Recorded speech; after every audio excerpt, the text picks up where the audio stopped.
बहुत बहुत धन्यवाद Sumera sir. First of all बहुत धन्यवाद आपका, इतना बिजी आपका पूरा महीना रहा है और खास तौर पे ये वक्त जब टैरिफ को लेकर के ट्रेड डेलीगेशन आया हुआ है, पूरा देश पूरी दुनिया की नजर हम पे है कि आगे क्या होगा। हाई प्रेशर सिचुएशन है।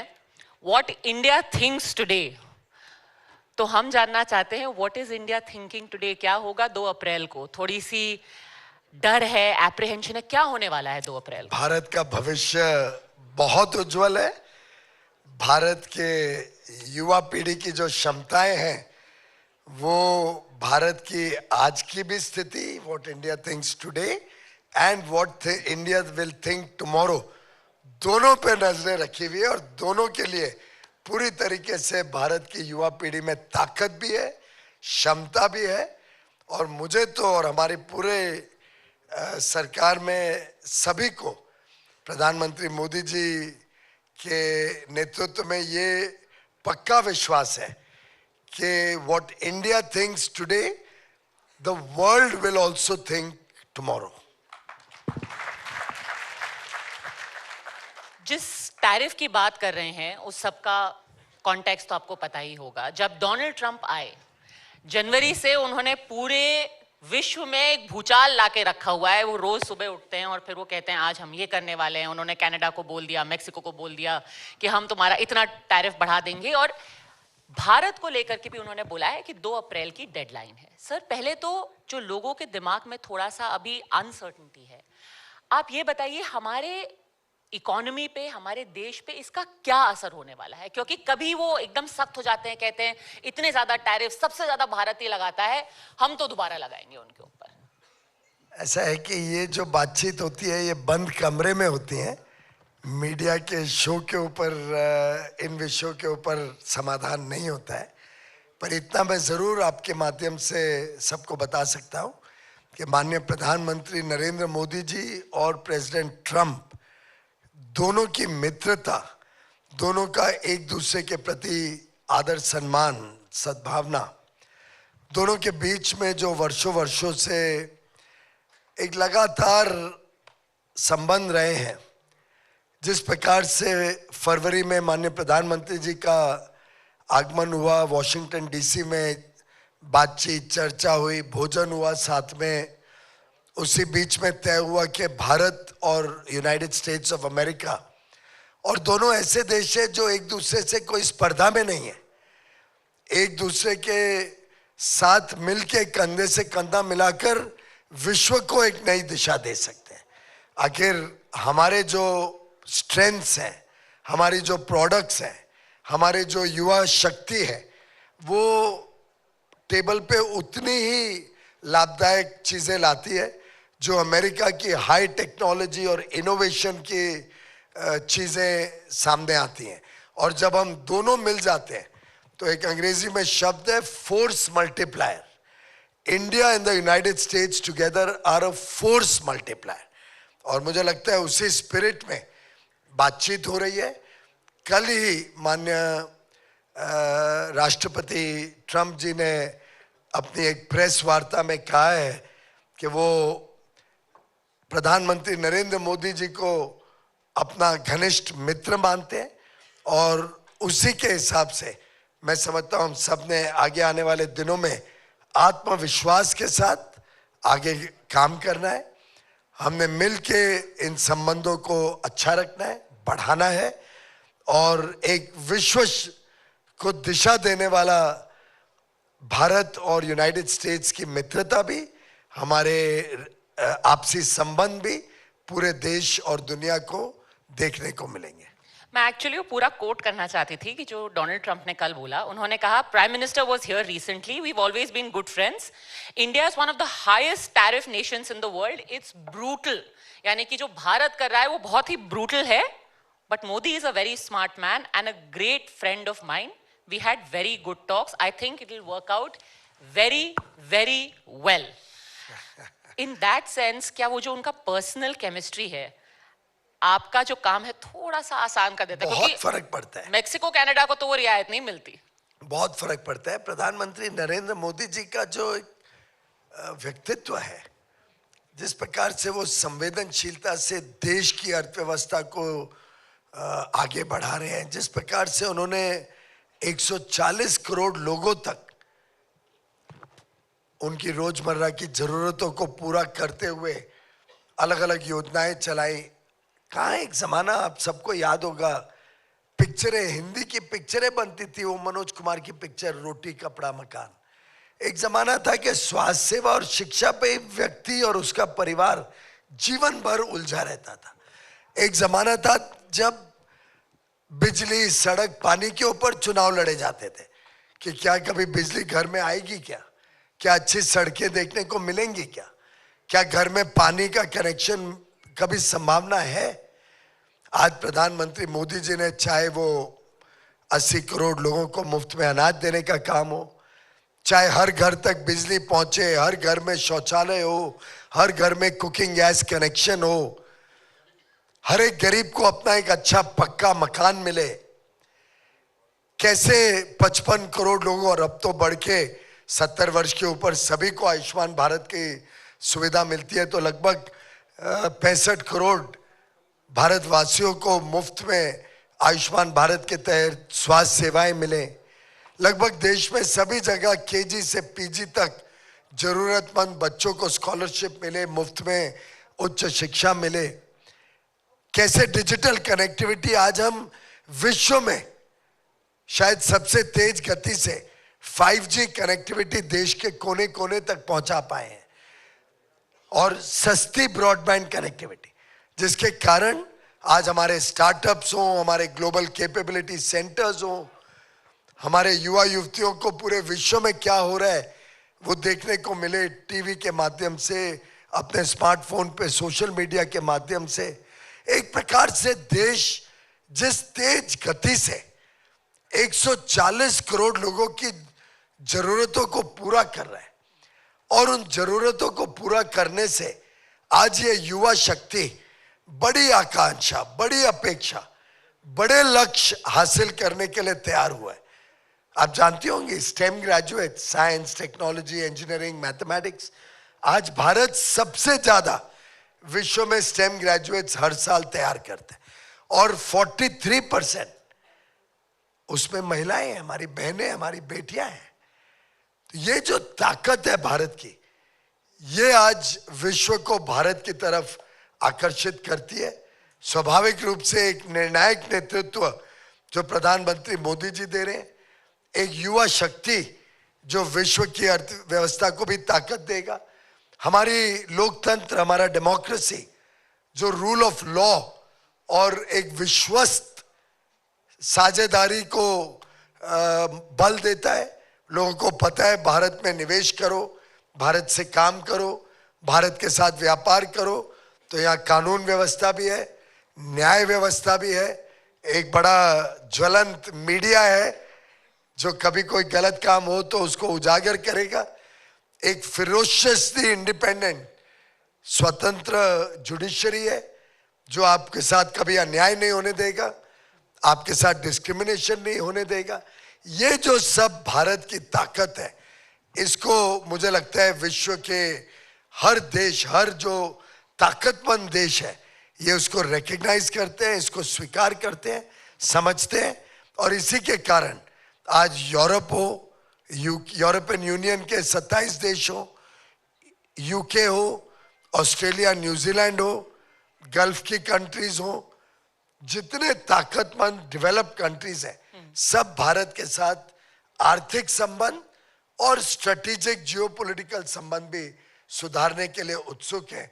और इसके लिए मैं पूरी तरीके से माननीय प्रधानमंत्री नरेंद्र मोदी जी के नेतृत्व का साधुवाद करता हूं, नमन करता हूं कि उन्होंने देश की सोच बदल दी है।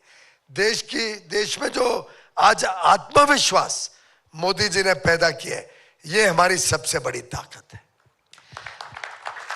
बट कुछ एक इंडिकेशन मिलता है जब वो कह रहे हैं it will go very very well. ऐसी खबर आ रही है कि जो हमारा ट्रेड अग्रीमेंट है, बायलैटरल ट्रेड अग्रीमेंट, उसमें जो इंपोर्ट्स होते हैं अमेरिका से, उसके करीब आधे को हम टैरिफ हटाने वाले हैं। करीब $23 बिलियन के जो इंपोर्ट्स होते हैं उनसे हम टैरिफ हटाएंगे। ये सब तो मीडिया के ख्वाबी रिपोर्टिंग है। मैं समझता हूं, मैंने कई ट्रेड एग्रीमेंट्स किए हैं, आपको याद होगा ऑस्ट्रेलिया के साथ किया, यूनाइटेड अरब एमिरेट्स के साथ किया, अबू धाबी, दुबई, ये सातों एमिरेट्स के साथ किया। यूरोप के 4 देश स्विट्जरलैंड, नॉर्वे, आइसलैंड और लिechtenstein के साथ किया। हमने कभी भी चर्चाओं को पब्लिक डोमेन और मीडिया के माध्यम से नहीं किया। बंद कमरे में, दफ्तर में चर्चाएं होती हैं, लेन देन होता है, कुछ हम करते हैं, कुछ सामने से मिलता है। एक balanced, mutually beneficial, fair trade agreement हो, ये भारत की ताकत रही है। भारत में इंडिया फर्स्ट के हिसाब से हम काम करते हैं, अमेरिका फर्स्ट के हिसाब से काम कर रहे हैं, और ये दोनों कॉम्प्लीमेंट्री है। ये दोनों कोई अंतर विरोध नहीं है दोनों के बीच में। अगर आप कल्पना करिए, यूनाइटेड स्टेट्स ऑफ अमेरिका की पर कैपिटा इनकम, प्रति व्यक्ति जो अर्थव्यवस्था की ताकत है, वो $80,000 की है। भारत की पर कैपिटा इनकम आज $3,000 की है।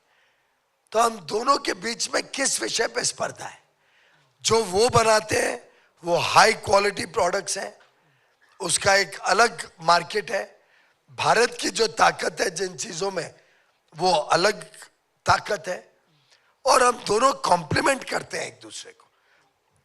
और विश्व में जो अर्थशास्त्री हैं वो समझते हैं कि हर एक देश की अपनी कोई ना कोई ताकत होती है, विशेषताएं होती है।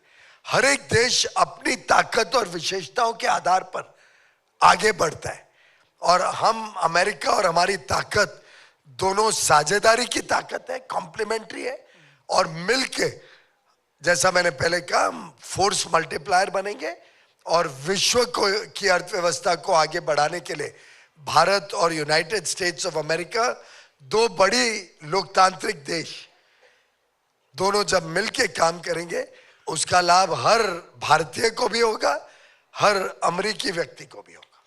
प्रधानमंत्री ने कहा था अमेरिका में, मागा एंड मीगा इक्वल्स मेगा, तो मेगा ट्रेड डील होगी ना, हम ये तो मान सकते हैं। भारत के हित में जो भी है वो अवश्य होगा। ये विन विन सिचुएशन होती है, विन विन एग्रीमेंट होते हैं। जब तक, और जो यहाँ पे युवा पढ़ाई कर रहे हैं, युवा युवती, या जो बिजनेस सर्कल्स के यहाँ पे लोग पधारे हैं, मैं मानता हूँ आप सब मेरे साथ एग्री करेंगे कि कभी भी ताली एक हाथ से नहीं बजती है, 2 हाथ से बजती। कभी भी एक तरफा लाभ लंबे अरसे तक नहीं चलता है। जब तक 2 तरफा लाभ नहीं हो, दोनों के लिए विन विन नहीं हो, दो पक्षी फायदा ना हो दोनों के लिए बायलैटरली, तब तक कोई चीज लंबे अरसे तक चल नहीं सकती। तो मैं आपको विश्वास दिलाता हूं कि जो माननीय प्रधानमंत्री जी ने कहा वो एकदम सही कहा। Make India great again, make America great again, ये दोनों में कोई स्पर्धा नहीं है, कोई अंतर विरोध नहीं है। ये दोनों मिलके 1 + 1 = 11 का फॉर्मूला है। ये मेगा फॉर्मूला है, mega development, mega growth and mega great future का फॉर्मूला है। चलिए, 2 अप्रैल के लिए हमें एक मंत्र तो मिल गया है कि कुछ मेगा होने वाला है 2 अप्रैल, जो कि भारत के ही फेवर में रहेगा। ये आपको सिर्फ करेक्ट कर दूं कि ये बायलैटरल ट्रेड एग्रीमेंट फॉल 2025 तक करने का निर्णय हुआ है। तो आप ये 2 अप्रैल का टैरिफ के बाद अपने वक्तव्य में जो कह रही है वो थोड़ा गलतफहमी ना क्रिएट करें। हाँ, तो 2 अप्रैल के बाद जब टैरिफ भी लगेंगे, रेसिप्रोकल टैरिफ लगेगा, उसके बाद भी भारत के इंटरेस्ट को सर्वोपरि रखा जाएगा। लेकिन सर, एक बड़ी इंटरेस्टिंग डिटेल ये भी आ रही है कि कल प्रधानमंत्री जब हमारे मंच पर थे, उन्होंने कहा था कि एक वक्त पे इक्वी डिस्टेंट की बात कही जाती थी, अब हम इक्वली क्लोज हर किसी के हैं। क्या ये सच है कि अब हम कनाडा के साथ भी, क्योंकि अब ये टैरिफ की इतनी बात हो रही है, ट्रेड की बात हो रही है, हम कनाडा के साथ दोबारा, अब क्योंकि एक नया निजाम वहां पर आ गया है, बातचीत शुरू कर रहे हैं, ट्रेड टाइज वहां पर अब दोबारा रीलुक की जा रही हैं? ऐसा है कि कनाडा के साथ जो भी हुआ वो आप सबने देखा ही है। ट्रेड टॉक्स को भी कोई भारत ने नहीं बंद किया था, वो कनाडा का डिसीजन था। कुछ गलत फहमियों के आधार पर वहाँ पे कुछ चीज़ें चल रही थी, शायद उसके उस गलत फहमी में उन्होंने लिया होगा निर्णय। हो सकता है कि वहाँ की कुछ ताकतें नहीं चाहती होंगी कि भारत जैसी उभरती शक्ति के साथ कनाडा के संबंध अच्छे हो, मुझे इसकी जानकारी नहीं है। पर अब तो नई सरकार अभी अभी आई है, तो अब चुनाव भी होना है वहाँ पे, तो जब सही वक्त आएगा, जैसे प्रधानमंत्री जी कई बार कहते हैं ना कि सही वक्त पे सही चीज होती है। आज भारत का समय है, यही समय सही समय है। वैसे जब अब कनाडा का सही समय आएगा तो वो हमारे पास आएंगे। सर, आपने कहा एक बहुत बड़ी हमारी क्वालिटी है हमारे लोकतंत्र में कि रूल ऑफ लॉ है।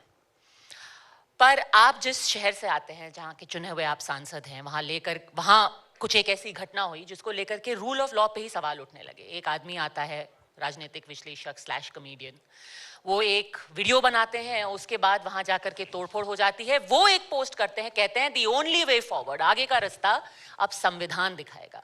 रूल ऑफ लॉ का हम अपना छवि कैसे कायम रख सकते हैं अगर एक जोक पे, एक व्यंग पे किसी के वहां पे तोड़फोड़ हो जाती है? और मैं बीएमसी के एक्शन की बात नहीं कर रही सर, जो शिव सैनिकों ने किया। पहली बात तो राजनीतिक विशेषज्ञ एक कॉमेडियन को बोलना तो कुछ जरा जाती हो गई राजनीतिक विशेषज्ञ पे। मैं समझता हूँ कल कोई उनको जर्नलिस्ट बोल दे तो आपको आपत्ति होगी जरूर।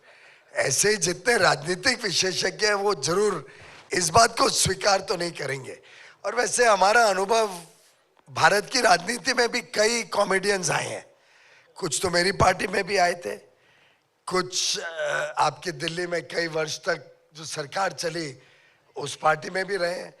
तो कॉमेडियंस को अपना काम करना चाहिए, बजाय के दूसरों के ऊपर इस प्रकार की टिप्पणी करें जो एक तरफ तो बेबुनियाद हो पर दूसरी तरफ बहुत ही आपत्तिजनक हो। और कानून में किसी को गद्दार बोलना, किसी को ट्रेटर बोलने का अधिकार मैं समझता हूं नहीं दिया जाता है जब तक कोई ठोस सबूत हो, जब तक उसके कोई कानूनी दस्तावेज हो और कानून के माध्यम से ये तय किया जा सकता है। इस प्रकार की टिप्पणियों को मैं नहीं समझता हूं कि कोई भी देश का कानून स्वीकार करेगा, खास तौर पे जब उच्च कॉन्स्टिट्यूशनल अथॉरिटीज के ऊपर लोग इस प्रकार का टिप्पणी करें या व्यंग करें। कल को इस प्रकार की छूट दे दी जाए तो आपको याद होगा एक समय बड़ा डिबेट हुई थी कि क्या भारत के भगवान को या भारत की जो आराध्य देवियां हैं, देवियों को जिस प्रकार से प्रदर्शित किया जाता था, क्या ये छूट दे दी जा सकती है? जिस प्रकार की भद्दी तस्वीरें कुछ लोग आर्टिस्टिक फ्रीडम के नाम पे निकालते थे, क्या ये फ्रीडम दूसरे धर्मों में है क्या? इसी प्रकार से कल कोई जज के ऊपर, कोई उच्च पोजीशन में बैठे हुए जज के ऊपर इस प्रकार का टिप्पणी करे, कोई जज ने कोई जजमेंट दिया हो, क्या उनको इस प्रकार की शब्दावली इस्तेमाल करी जा सकती है? मैं नहीं समझता हूं कि कोई भी देश का कानून इसको स्वीकार करेगा और इसको परमिट करेगा। हाँ, किसी ने भी कानून अपने हाथ में नहीं लेना चाहिए। The law will take its own course. पर सर, वही पार्टी के लोग, उस पार्टी के मंत्री विधानसभा के अंदर बोलते हैं, जो कि गृह राज्य मंत्री हैं, वो कहते हैं कि अब ऐसे लोग जहां पर दिखेंगे उनको तबीयत से शिवसेना स्टाइल सबक सिखाया जाएगा। उनके विधायक ये बोलते हैं। मुझे नहीं मालूम शिवसेना स्टाइल क्या है। भारतीय जनता पार्टी कानून में विश्वास करती है और एक सभ्य पार्टी है। कई लोग ये भी कह रहे हैं कि ये जो महाराष्ट्र में हुआ, क्या ये एक तरीके से, चलिए कॉमेडियन है, किसी और को संदेश तो दिया ही गया है, शिवसेना स्टाइल की जो बात की गई, क्या ये संदेश भारतीय जनता पार्टी के लिए भी उतना ही था कि हमें हल्के में मत लीजिए? क्योंकि बस 22 फरवरी को ही एकनाथ शिंदे जी ने एक वक्तव्य दिया था, जब कुछ एक खींचतान की बात आई तो उन्होंने कहा था। मैं आपको पद्मजा इसलिए रोक रहा हूं क्योंकि आप एकदम गलत ट्रैक पे जा रही है। मेरा लगातार संपर्क रहता है माननीय एकनाथ शिंदे जी से। उनका लड़का हमारा माननीय सांसद है लोकसभा में, श्रीकांत, बहुत ही स्वीट लड़का है। दोनों पूरे परिवार से हमारे अच्छे घनिष्ठ संबंध हैं। और मैं समझता हूँ ये जो मीडिया स्पेकुलेशन है, ये आप लोग को हेडलाइन ढूंढते रहना पड़ता है आजकल। कुछ ज़्यादा विवादित कुछ बातें हो नहीं रही हैं तो ऐसे कुछ ना कुछ ढूंढते रहते हैं। बड़े घनिष्ठ संबंध है हम सबके, बड़ी अच्छी सरकार चल रही है। महाराष्ट्र फिर एक बार तेज गति से विकास के मार्ग पे चल निकला है और देवेंद्र फडणवीस जी, अजीत दादा पवार, एकनाथ शिंदे की जो टीम है, ये एक बड़ी स्ट्रॉन्ग टीम भारत को नई ऊंचाई, महाराष्ट्र को नई ऊंचाइयों तक लेके जाएगी और विकसित भारत में विकसित महाराष्ट्र की अहम भूमिका, जो आज महाराष्ट्र नंबर 1 है, आगे भी महाराष्ट्र नंबर 1 स्टेट ही रहने वाला है। आपने समय निकाला, आपने इतने व्यस्त शेड्यूल से। We wish you the very best. Piyush Goyal ji, बहुत बहुत धन्यवाद हमारे मंच पर आने के लिए। धन्यवाद। Can I please request sir, आप स्टेज पे रहिए और आप सभी के लिए एक बहुत खास हम एक अनवेलिंग करना चाहते हैं। पिछले कुछ महीनों से हमारी एक कोशिश रही थी कि व्हाट इंडिया थिंक्स टुडे, इसी थीम को लेकर के थॉट लीडर्स हैं, बहुत बड़े नाम जो हमारे देश के हैं, उन्होंने अपने विचार जो हैं हमें हमसे शेयर किए थे, हमने उन्हें कंपाइल किया है और उसी का कवर अनवेल करने के लिए क्या मैं प्लीज रिक्वेस्ट करती हूँ किशन रेड्डी जी, अगर आप प्लीज हमारे साथ स्टेज पर आ सके। भूपेंद्र यादव जी, प्लीज आप अगर हमारे साथ स्टेज पर आ सके। Hemant Sharma ji, Varun Das ji, can I please request all of you to come on stage for this unveiling.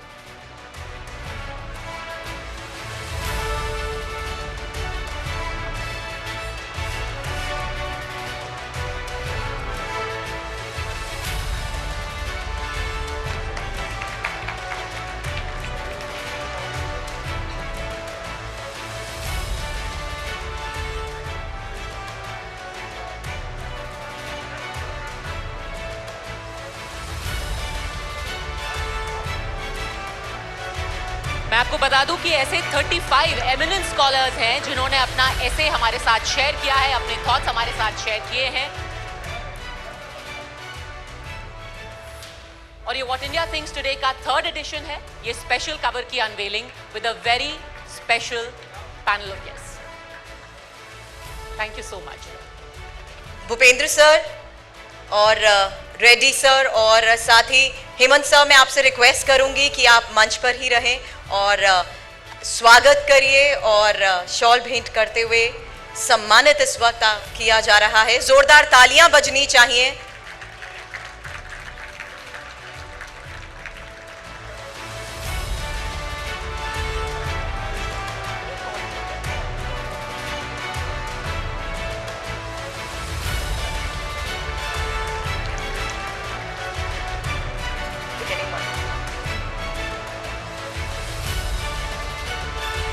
और मैं चाहूंगी मंच पर अब मेरी सहयोगी सुमेरा खान भी मुझे ज्वाइन करे और भूपेंद्र यादव जी आप मंच पर ही बने रहें।